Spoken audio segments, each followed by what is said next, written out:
നടിയെ ആക്രമിച്ച കേസിലെ മുഖ്യപ്രതി പൾസർ സുനി തൃശൂർ മാനസികാരോഗ്യ കേന്ദ്രത്തിൽ. ഇന്നലെ വൈകിട്ടാണ് സുനിയെ തൃശൂരിലെത്തിച്ചത്.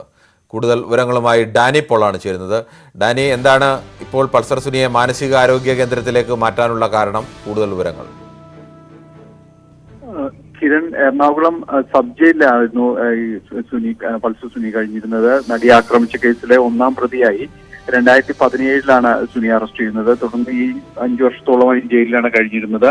ഈ കഴിഞ്ഞ ദിവസം സുനിയുടെ ജാമ്യാപേക്ഷ സുപ്രീം കോടതി പരിഗണിച്ചിരുന്നു. ഈ ജാമ്യാപേക്ഷ തള്ളിയ ശേഷം സുനി ചില മാനസിക അസ്വസ്ഥതകൾ പ്രകടിപ്പിച്ചതായി സൂചനയുണ്ട്.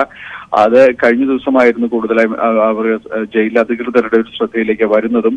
ഇതിനെ തുടർന്നാണ് ഇതിലൊരു വിദഗ്ധ ചികിത്സയ്ക്ക് പരിശോധനയ്ക്ക് എന്ന രീതിയിലേക്ക് തൃശൂരിലെ സർക്കാർ വക മാനസികാരോഗ്യ കേന്ദ്രത്തിലേക്ക് ഇപ്പോൾ സുനിയെ മാറ്റിയിരിക്കുന്നതെന്നാണ് ജയിൽ അധികൃതരിൽ നിന്ന് അറിയാൻ സാധിക്കുന്നത്. ഇത് സംബന്ധിച്ച കൂടുതൽ വിശദീകരണങ്ങൾ ജയിലധികൃതർ നൽകുന്നില്ല. ഇത് സംബന്ധിച്ച് അറിയാൻ കഴിയുന്നത് കൂടുതൽ പരിശോധനയ്ക്ക് എന്ന രീതിയിലേക്ക് ഇവിടേക്ക് തൃശ്ശൂരിലേക്ക് മാറ്റിയിരിക്കുന്നത് മാത്രമാണ് നൽകുന്നത്. ഇന്നലെ രാത്രിയോടെയായിരുന്നു എറണാകുളത്ത് നിന്ന് തൃശ്ശൂരിലേക്ക് സുനി ഇവിടേക്ക് എത്തിച്ചിരിക്കുന്നത്. തുടർന്ന് പരിശോധനകൾക്ക് ശേഷമായിരിക്കും ഇനി തിരികെ എറണാകുളം ജയിലിലേക്ക് മാറ്റുന്ന കാര്യത്തിലടക്കമുള്ള കാര്യങ്ങളിൽ തീരുമാനമുണ്ടാകുക.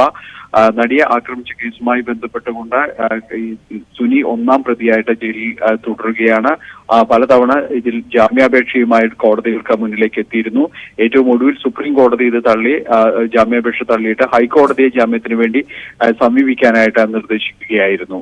അതിനുശേഷമാണ് ഇപ്പോൾ ഈ പുതിയ സംഭവവികാസങ്ങൾ ഉണ്ടാകുന്നത്. മാനസിക അസ്വസ്ഥതകൾ പ്രകടിപ്പിച്ചതിനെ തുടർന്ന് ജയിലിലേക്ക് ഇപ്പോൾ മാനസികാരോഗ്യ കേന്ദ്രത്തിലേക്ക് പരിശോധനയ്ക്കായിട്ട് തൃശ്ശൂരിലേക്ക് മാറ്റിയിരിക്കുന്നത്. കിരൺ, ശരി. ഡാനി പോളാണ് വിവരങ്ങൾ നൽകിയത്.